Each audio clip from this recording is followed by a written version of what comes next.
परमात्मा से बेहद का वर्षा लेने की ये ऋतु है। धक्कों से छूटने का समय है। श्रीमत पर चल श्रेष्ठ कर्म करने का समय है। आदि अनादि स्मृति में रहकर अपार खुशी में रहने का समय है। इसलिए श्रीमत से विस्मृत होकर देहधारियों को याद नहीं करने की, धक्के नहीं खाने की स्नेह के सागर परमपिता परमात्मा की हम आत्माओं के लिए आज की मुरली से शिक्षाएं।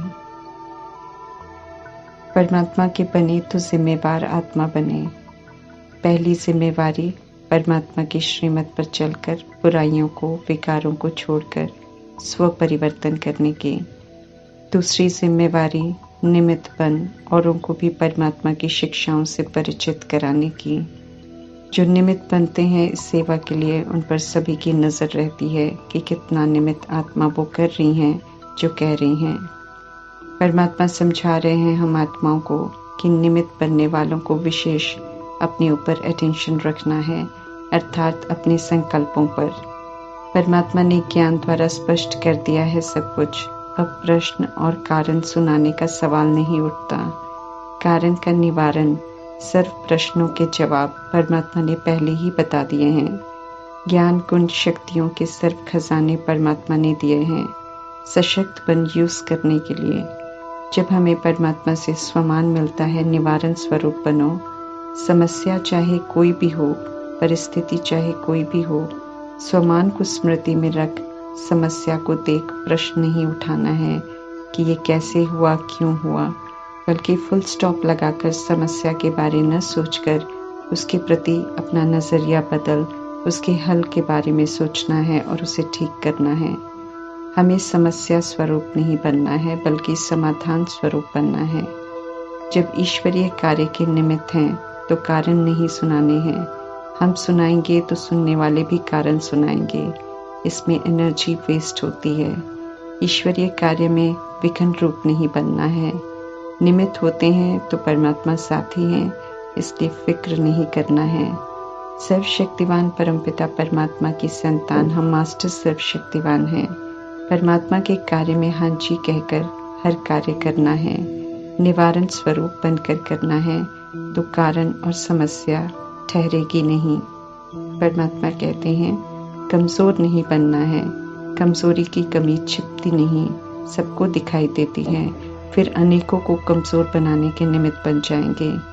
ध्यान खिंचवा रहे हैं परमात्मा कि हमें अपने संकल्प, बोल, कर्म पर विशेष अटेंशन देना है। सब में निवारण हो, कहीं भी कोई कारण ना हो तो साथ में रहने वाले, सुनने वाले, देखने वालों में भी कारण देने की आदत नहीं पड़ेगी, बल्कि वे भी निवारण की ही बात करेंगे। परमात्मा की मुरली हर प्रश्न का, हर समस्या का निवारण ही तो है। कलह कलेश, समस्या, परिस्थितियों की तो दुनिया है ही, इसलिए सब कुछ होगा, परंतु इसी दुनिया में रहकर समाधान स्वरूप कैसे बनना है, उसकी युक्तियां परमात्मा रोज बताते हैं और वरदान देते हैं कि अटेंशन रखो हर संकल्प में और निवारण स्वरूप बनो।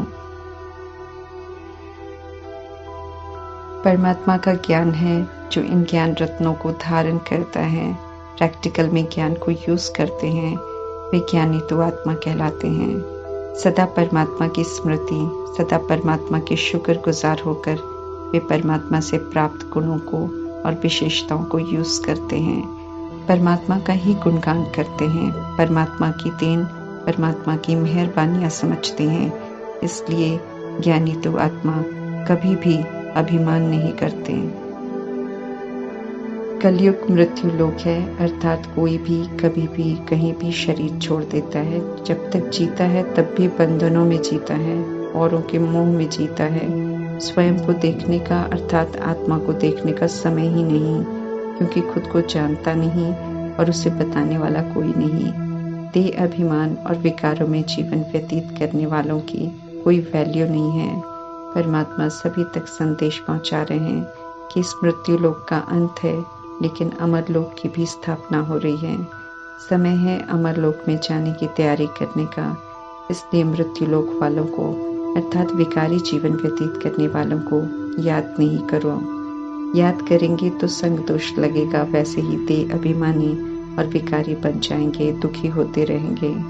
पवित्र देवताओं के लोक की स्थापना को स्मृति में रखेंगे तो वहां जाने के लायक बनेंगे। आचरण से हम सब गरीब बन जाते हैं कलयुग में।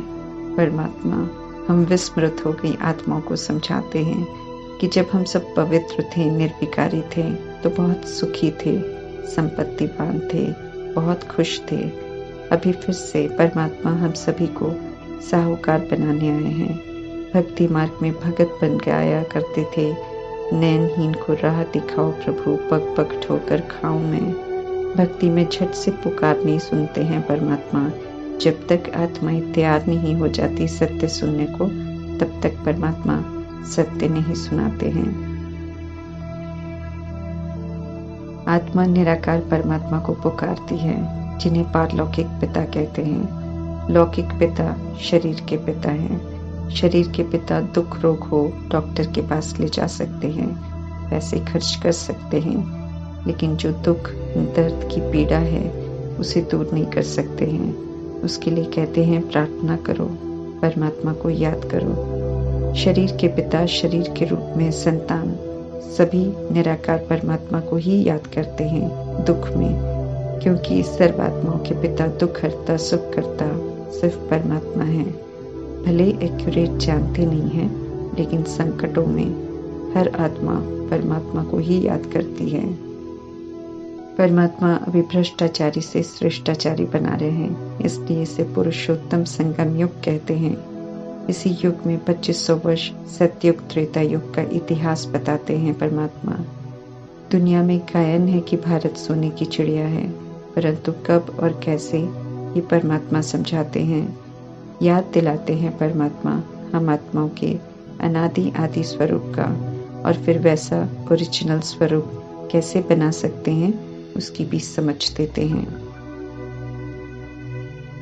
लक्ष्मी नारायण का कब राज्य था, कैसे उन्होंने राज्य पाया, उनकी सारी बायोग्राफी बताकर ब्लाइंड फेथ से बाहर निकालते हैं परमात्मा, और औरों को भी निकालने के लिए कहते हैं। भारतवासी वो जो 84 जन्म लेते हैं, भारतवासी वो जो संगम युग में सचखंड स्थापन करने में मददगार बनते हैं। उन्हें ही कलयुग में अंदर से एहसास होता है कि वे पतित हैं, और वे ही सबसे पहले पुकारते हैं परमात्मा को कि पतित पावन परमात्मा आओ और हमें दुखों से, रावण राज्य से लिबरेट करो।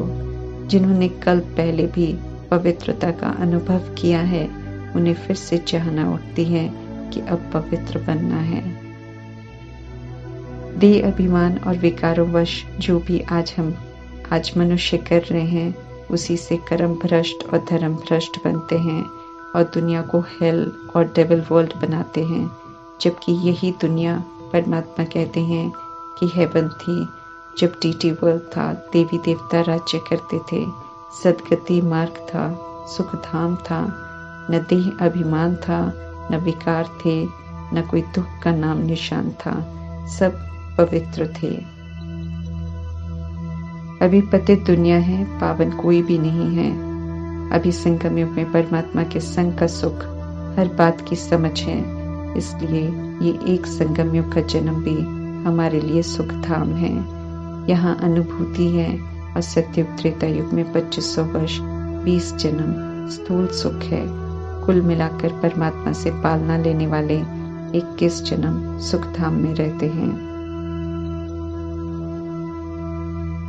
विकारों का राज अज्ञानता का राज्य कहलाता है, इसलिए रात कहलाता है। जब आत्माएं कीर्ति कला में जाती हैं, बिना बायोग्राफी जाने पूजा करते हैं, एक दूसरे को देख के तीर्थों में धक्के खाते हैं, प्राप्ति सुख शांति की तब भी नहीं होती है, क्योंकि दुख का कारण नहीं जानते। परमात्मा आकर कारण बताकर निवारण करते हैं। परमात्मा अभी नरकवासी से स्वर्गवासी, विश्व से वाइसलेस, आसुरी से दैवी संप्रदाय, दुर्गति से सदगति की ओर ले जा रहे हैं। कुंभकर्ण की आसुरी नींद से सभी को जगा रहे हैं।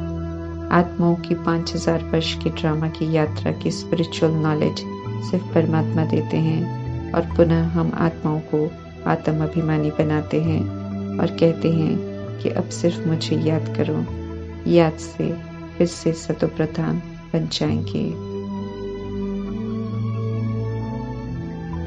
गॉडली यूनिवर्सिटी मनुष्य से देवता, पतित से पावन बनने के लिए है। तो जब ईश्वरीय पढ़ाई पढ़ रहे हैं तो हमें लक्ष्य को सामने रख पढ़ना है और शिक्षाओं को अमल में लाना है। श्रीमत पर चलेंगे तो सहज ही शोक वाटिका से लिबरेट हो जाएंगे, और जो श्रीमत पर नहीं चलते हैं वे महाभारत की लड़ाई में सजाएं खाकर पवित्र होकर लिबरेट होते हैं। कोटों में कोई परमात्मा को यथार्थ पहचानते हैं, कोटों में कोई राजा बनते हैं और सत्य फूलों के बगीचे में जाते हैं। इसलिए परमात्मा कहते हैं कि उत्तम पुरुषार्थ करो और कांटों के जंगल की बुराइयों का त्याग करो। संगम युग में परमात्मा को याद करना यात्रा है जो एक बार शुरू करो तो जब तक संगम युग में है तब तक इस यात्रा पर निरंतर रहना है। इसी में सेफ्टी है, इसी में परिवर्तन है। इस यात्रा पर रहते हुए मर्यादाओं में रहना है, पढ़ाई पढ़नी है, धारणा करनी है, सेवा करनी है, तो सहज विषय विकारों की दुनिया से पार हो जाएंगे। यात्रा छोड़ने से विघ्न आते हैं, कर्म विकर्म बन जाते हैं। पुण्य आत्माओं की दुनिया स्वर्ग में जाने के लिए परमात्मा कहते हैं कि याद की यात्रा पर रहते हुए श्रीमत पर चलकर पुण्य का खाता, दुआओं का खाता जमा करो और पुण्य आत्मा बनो।